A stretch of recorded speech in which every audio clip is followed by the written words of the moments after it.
وہ صرف اپنی بیٹی کا اچھا چاہ رہی تھیں۔ صحبا بہت خوبصورت تھی، اس پر پہلی نظر پڑی وہ سب بھول بھال گیا تھا۔ دل کی پکڑ دھکڑ ہر تلخی پر حاوی ہو گئی تھی۔ پتہ نہیں اس نے رخشندہ آنٹی سے کیا کہا تھا یا ویسے ہی اٹھ آیا تھا۔ دل میں خوشی اور خدشات کی جنگ چھڑی اور محبت جیت گئی۔ صحبا جیت گئی۔ صحبا، میں چاہتا ہوں کہ ہم سدا اسی طرح مسکراتے رہیں۔ کیا تم ایسا کر سکو گی میرے ساتھ؟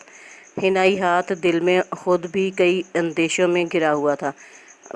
پلکیں ذرا سی اٹھیں۔ جی میں پوری کوشش کروں گی۔ پوری کوشش وہ کرے گی یا نہیں، کمبخت یاد ہی کب رہا تھا۔ پھولوں کی مہک، خوشبوئیں، زندگی گل و گلزار محسوس ہوئی تھی۔ کل کی کون سوچے؟ آفس سے لی گئی تھوڑی سی چھٹیاں تمام ہوئیں تو وہ کچھ حواسوں میں بھی آ چکا تھا۔ احسن بیٹا، میری میڈیسنز ختم ہونے کو ہیں۔ ماریا بیٹا بھائی کو لکھوا دو ذرا۔ ماریا نے پرچہ اس کے ہاتھ میں دیا اور خود اپنے لیے چکن پیس اور بیف بریانی کی بھی فرمائش کر دی۔ وہ خاموشی سے پرچہ تھامے باہر نکل رہا تھا، پھر لوٹ کر جلدی سے کچن میں چلا آیا جہاں صحبا ناشتے کے برتن سمیٹ رہی تھی۔ تمہیں بھی کچھ منگوانا ہو تو بتا دو۔ مجھے تو کچھ بھی نہیں چاہیے سوائے آپ کے، وہ مسکراتی ہوئی انداز دلربائی سے سرگوشی نما آواز میں کہہ رہی تھی۔ اسے رشانہ بھابھی یاد آنے لگیں، کہیں وہ اس پر جال تو نہیں پھینکنا چاہ رہی۔ اچھا پھر میں چلتا ہوں، اللہ حافظ۔ سارے راستے وہ سوچتا رہا کہ اب وہ یقیناً رخشندہ آنٹی کو فون کرے گی، سارے دکھ سکھ بیان ہوں گے اور اس کی زندگی جیرن بنائی جائے گی۔ اس کا دل وسوسوں سے بھر چکا تھا۔ وہ مکڑی کے جالے کی سی گھات لگا کر اپنے گمان کے سچا ہونے کا منتظر تھا۔ چھٹی کا دن تھا۔ ناشتے کے بعد وہ اخبار کھنگالنے میں مصروف تھا۔ ماریا امی کو لے کر کسی ہمسائے کے ہاں گئی تھی عیادت کے لیے۔ صحبا روزمرہ کے کاموں میں مصروف تھی، صفائی ستھرائی ہو رہی تھی، مگر اس کا ڈسا ہوا دل زنگ آلود ہی رہا تھا۔ اچانک وہ الرٹ ہو بیٹھا تھا۔ صحبا لاؤنج والے ٹیلی فون سیٹ کے ارد گرد گھوم رہی تھی۔ یقیناً اس کی ماں کی کال ہوگی۔ یہ عورتیں اور غیبتیں نہ کریں۔ اسے رخشندہ آنٹی بھی پسند نہ آئی تھیں۔ پتہ نہیں کون سی کامیابی کا گر مانگتی ہیں ایک دوسرے سے۔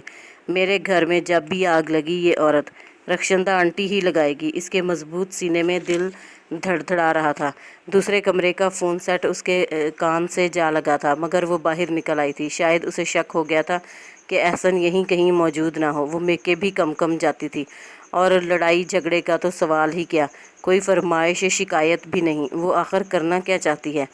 ایک ہی بار اس گھر کو ماچس کی تیلی دکھا کر میکے جا بیٹھنا چاہے گی۔ یقیناً وہ دن میں اسے کھوجتا رہا اور رات کو بھول بھال جاتا۔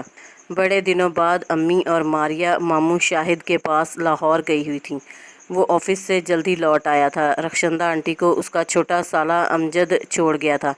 اب وہ دونوں جس موقع کی تلاش میں تھیں وہ میسر آ چکا تھا۔ جو راوی چین ہی چین لکھنے میں مصروف تھا، اب زہر اگلنے والا تھا۔ ٹی وی لاؤنج میں دونوں ماں بیٹی کو ان کی دانست میں تنہا چھوڑ کر وہ باہر نکل چکا تھا۔ وہ کیا پٹیاں پڑھانے آئی تھیں ابھی پتہ لگ جاتا، پھر ہی وہ کوئی دوسری حکمت عملی اختیار کرتا۔ سانس روکے وہ سننے میں مگن تھا۔ دیکھا، میں نے کہا تھا نا بیٹا، محبت سے بڑا کوئی ہتھیار نہیں۔ جو سمجھدار بچیاں اپنے شوہروں سے محبت کرتی ہیں نا، کبھی ناکام نہیں ہوتی۔ اس کی آمدن کا سوچ کر گزارا کرو۔ بیجا فرمائش قابل نفرت جان کا آزار بن جاتی ہے صحبا۔ میں نے اس دن خود کو بہت مشکل سے قابو کیا تھا۔ امی، پیزا مجھے کتنا پسند ہے آپ کو پتہ ہے۔ میں نے وہ بھی نہیں مانگا، بس مسکرا کر انہیں رخصت کیا۔ شکایت چھوٹی سی نہ۔ اب دیکھو، اگر تم مہینے کے آخر میں پیزا برگر کی فرمائش لے کر بیٹھ جاؤ تو اس کے دل میں تمہارا وہ مقام کبھی نہ بن سکے گا جو تم آہستہ آہستہ بنا رہی ہو۔ میں چاہتی ہوں کہ تم اپنا مقام بہت مضبوط بناؤ اس کے دل میں۔ وہ تمہاری قدر کرے گا۔ اور ماریا تو ہے ہی بھولی بھالی، اگر نہیں بھی تو بیٹا وہ تو غیر شادی شدہ ہے، بچی ہے۔ لوگ شادی شدہ لڑکیوں سے سمجھداری کی امید رکھتے ہیں، بچیوں سے نہیں۔ اور تم تو میری سب سے سمجھدار بیٹی ہو۔ احسن کو کبھی بھی تنگ نہ کرنا، نہ اس کے دل کا بوجھ بننا، نہ پچھتاوا، یہی تمہاری کامیابی ہوگی۔ دوسری ماؤں کے برعکس میں تو الٹی بات کہہ رہی ہوں، مگر اصل میں سیدھا رستہ یہی ہے میری جان، جو ذرا سا کٹھن ہے مگر لے کر منزل کی طرف جاتا ہے۔